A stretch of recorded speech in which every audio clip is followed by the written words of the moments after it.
The 1919 Chicago Black Sox scandal.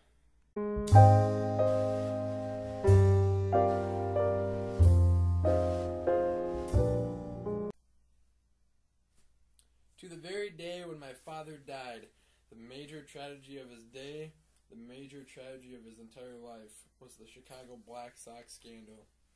He was a mere stripling. He was living in the Chicago White Sox neighborhood on the south side of Chicago. He was a pool room type of guy. The Chicago White Sox were more important to my dad and his friends. It's what they looked up to and looked forward to when the season came around.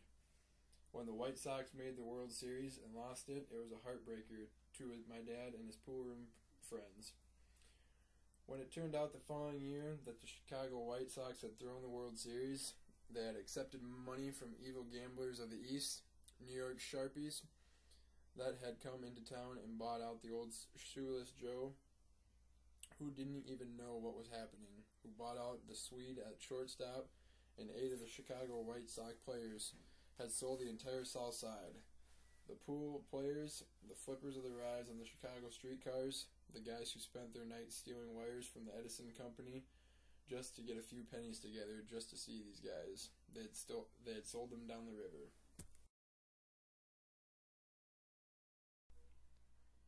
The Black Sox scandal took place around the 1919 Major League World Series.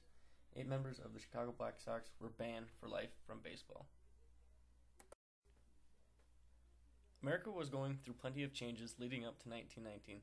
World War I just ended, Prohibition was passed, which led to organized crimes. Gangsters and mobsters littered the streets, which made the streets unsafe for the common folk. The 8 athletic men that played for the Chicago Black Sox were Buck Weaver, who played third base, first baseman Chick Gandil, pitcher Eddie Cicotte, outfielder Oscar Felch, pitcher Lefty Williams, shortstop Swede Risberg, outfielder shoeless Joe Jackson, and utility infielder Fred McMullen. The Chicago Black Sox were the poorest team wealth-wise in the league because of their stingy owner, Charles Comiskey. Comiskey was an owner who would not pay his players the money they deserved. The players wanted their money to be given to them by league standards, but the players were not accounted for the type of money they earned on the field compared to other teams in the league. Comiskey's stinginess even kept him from having the players' uniforms laundered regularly, earning them their nickname, the Black Sox. The 1919 World Series was played between the Cincinnati Reds and the Chicago Black Sox. This was a best-of-9 series. The attendance during the series reached record numbers. The series generated more money than any other World Series before that.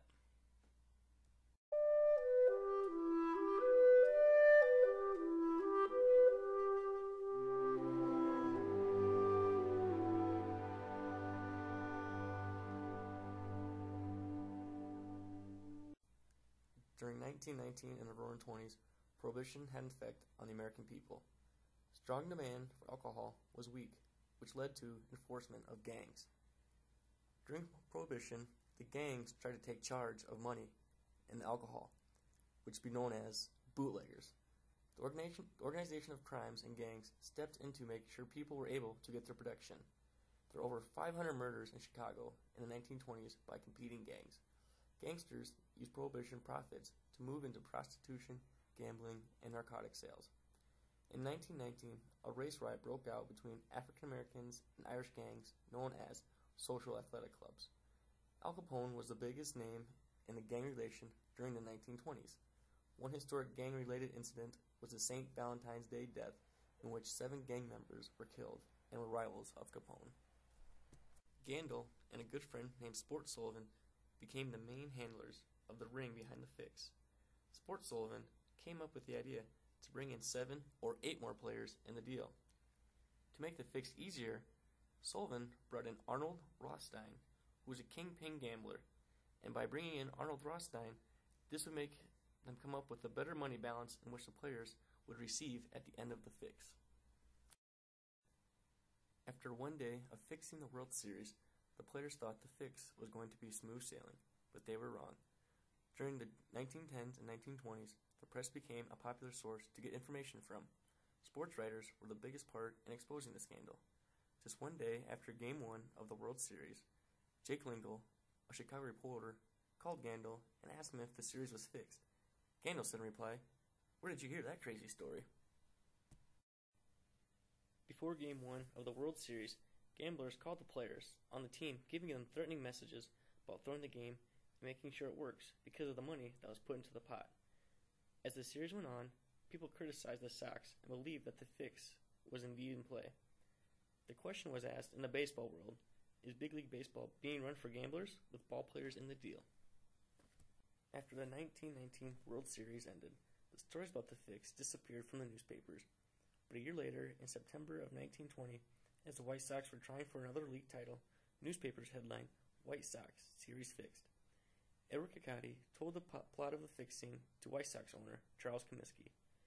Cacotti was told by Comiskey to confess in front of the Cook County grand jury. The reports that Williams and Jackson squealed to the grand jury. A grand jury acquitted all 8 players of federal charges. All 8 of these players were banned from baseball. When the 8 players were accused of being part of the fix, there were thoughts that baseball would decline. Baseball, however, did not take a hit. With the fix of 1919, people still had love for the game and supported the league.